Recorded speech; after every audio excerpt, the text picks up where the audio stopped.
Eto, mainit na balita mga idol. So ayun na nga mga idol, PBA draft is already ended and we saw some unfamiliar players na nakapasok sa first round. And one of them ay etong si Yukien Andrada.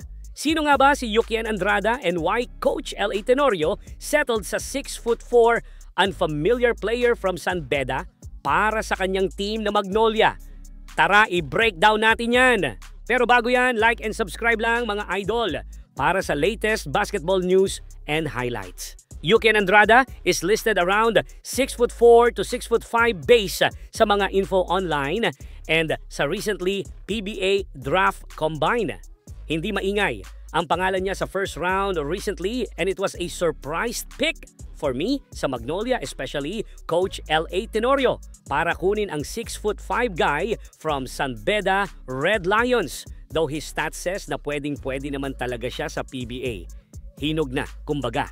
Yukien started sa San Beda Red Cubs sa kanyang high school years kung saan nag-a-average siya ng 13 points, 8 rebounds which is very impressive dahil marami nga ang nagsabi na that time na he's one of the big man sa high school na kayang bumato ng bola sa mid-range at sa tres.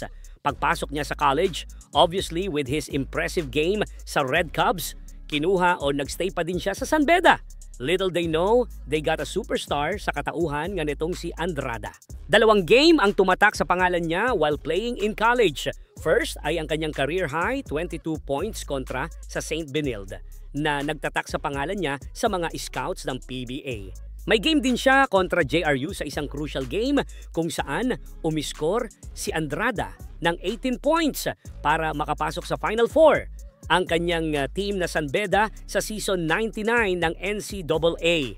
Pero ano ba ang pinapahiwatig ng mga stats na yan ni Yukien sa pagpasok niya sa PBA?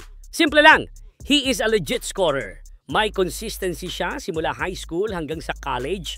Though marami ang magsasabi na magkaiba ang laro sa college at PBA, yes, pero if a player is born to be a scorer, lilitaw at lilitaw pa din yung husay niya kahit saang liga mo siya dalhin.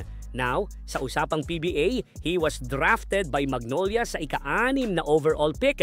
Mas mataas sa expected ng iba na mapupunta si Yukien sa ikalawang round ng draft.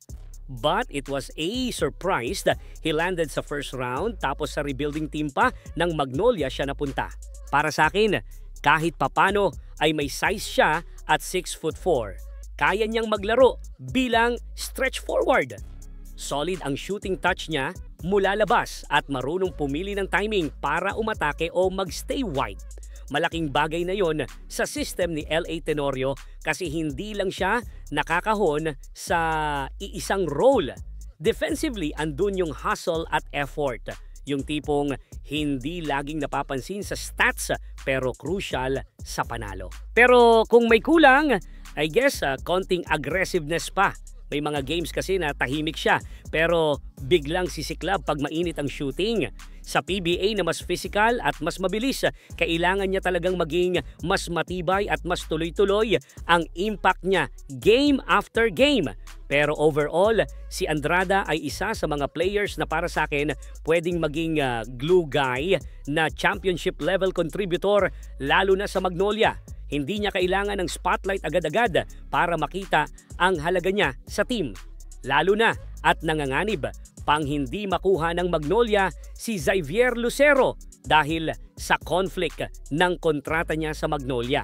If mabigyan ng playing time itong si Andrada, he can be like Arwin Santos type ng player na may shooting sa labas at very athletic sa number 2 or 3 position.